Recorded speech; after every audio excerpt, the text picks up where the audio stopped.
An excellent choice. This is the nutrient tonic Heart of the Orchid, the latest product from the Rensin Medical Pavilion. It's perfect for stabilizing one's level at zero point 0.8 and designed especially for female masters, and it's priced at only 30,000. Sounds tempting, we'll take it, the mother said, smiling. Beside her stood a little girl, holding tightly to her hand and beaming with excitement over the purchase. Thank you for your purchase. Now you'll need to train even harder for the tonic to work as intended, her mother advised. The girl held the package with the prized bottle tightly, glowing with happiness. Don't worry, Mom. With this tonic, I'm definitely taking first place in the exam. Lou was standing by the shop window, looking at the beautiful shiny bottles with brightly marked price tags. 30,000 for one bottle, he thought.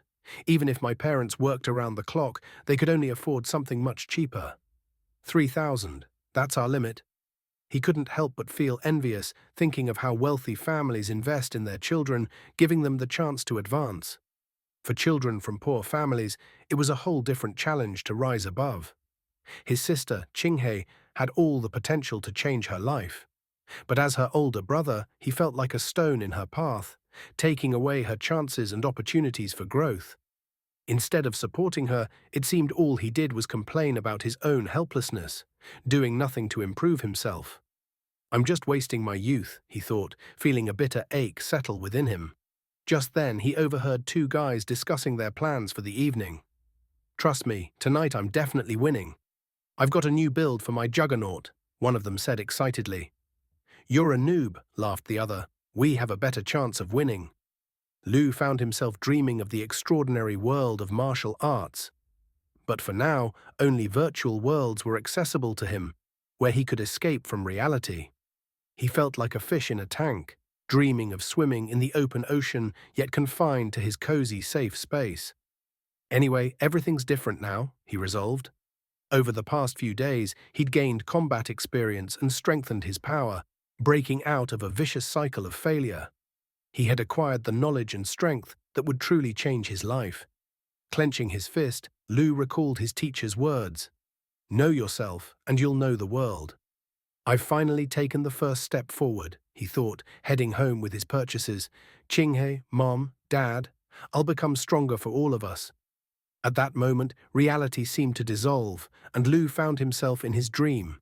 Suddenly, zombies appeared in front of him, with one lunging at him. Lou struck quickly, sending the zombie crashing to the ground. This zombie was once a master.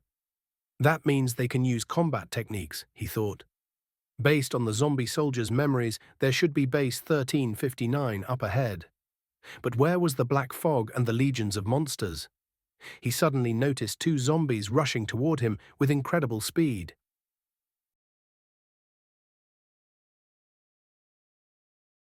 I'm here. This is it, base 1359, he thought with excitement as he approached a high fence. A massive wall, at least 20 meters thick, loomed before him.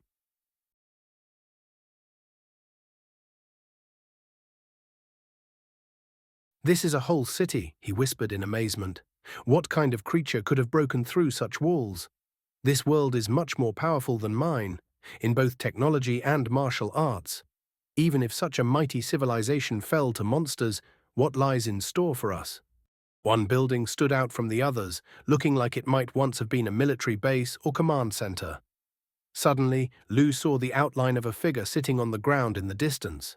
Lou scanned the area and spotted a figure sitting far off. A zombie. The creature looked at him, and Lou felt its gaze pierce through him. A wave of energy threw him backward, sending him crashing to the ground. Ha! I was thrown back. That was some kind of psychic attack. Huge and terrifying power. He realized he wasn't ready yet. I need to look around and leave this fight for another time. Surveying the area, he spotted some wandering zombies and decided to practice his skills on them. With a few precise strikes, he dealt with them and moved on, entering a new room. Everything was quiet. Looks like an ordinary apartment, he thought as he looked around. The dishes weren't even put away. Seems like people had no chance to escape from this black fog. Suddenly, his gaze fell on a glowing button on the table. It's still working, he thought in surprise.